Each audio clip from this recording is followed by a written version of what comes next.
Hi hello. ഇന്ന് ഞാനൊരു പാളി പോയ എക്സ്പെരിമെന്റ് ആണ് കാണിക്കുന്നത്. ആക്ച്വലി ഫേസ്ബുക്കിൽ ഒരു വീഡിയോ കണ്ടിട്ടാണ് ഞാനൊന്ന് ട്രൈ ചെയ്തത്. അതായത് ഒരു വീർത്തു വരുന്ന മീനെയാണ് ഉണ്ടാക്കാൻ ശ്രമിച്ചത്. ആദ്യമേ നമ്മളൊരു വിനാഗിരി ചെറിയ ഈ വാട്ടർ ബലൂണിനകത്ത് നിറച്ചെടുത്തു. എന്നിട്ട് ആ വാട്ടർ ബലൂൺ നമ്മൾ ഇതുപോലത്തെ ഒരു വലിയ ബലൂണിന്റെ സൈഡ് കണ്ടിച്ചിട്ട് അതിന്റെ ഉള്ളിൽ സെറ്റ് ചെയ്തെടുക്കണം. ആക്ച്വലി ഇതൊരു ബേസ് ആസിഡ് റിയാക്ഷന്റെ ഒരു ക്ലാസിക് എക്സാമ്പിൾ ആണെന്നാണ് പറയുന്നത്. അതായത് ഈ ബേക്കിംഗ് സോഡ നമ്മൾ ഇതിലേക്ക് ഇട്ട് കൊടുക്കുകയാണ്.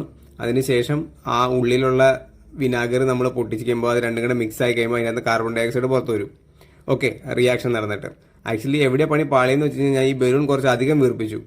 സോ അതിൻ്റെ ഉള്ളിലുണ്ടായിരുന്ന വിനാഗിരി നിറച്ച വാട്ടർ ബലൂൺ വളരെ ചെറുതായതുകൊണ്ട് അത് പൊട്ടിക്കാൻ കുറച്ച് പാടുപെട്ടു. അതുമല്ല, പൊട്ടിച്ചു കഴിഞ്ഞിട്ട് വന്ന ഗ്യാസ് കാണാനായിട്ട് നമുക്ക് ആ റിയാക്ഷൻ നമുക്ക് മനസ്സിലാക്കാനും പറ്റില്ല എന്തുമാത്രം വലുതാകുന്നുണ്ടെന്ന്. പിന്നെ അവസാനം ഞാൻ എങ്ങനെയൊക്കെ കൈയൊക്കെ വെച്ച് ഞെക്കി പൊട്ടിച്ചു. കുറച്ചൊക്കെ വീർത്ത് വന്നു, പക്ഷെ ക്ലിയർ ആയിട്ട് കാണാൻ പറ്റിയില്ല. പക്ഷെ സാധനം വർക്കായി.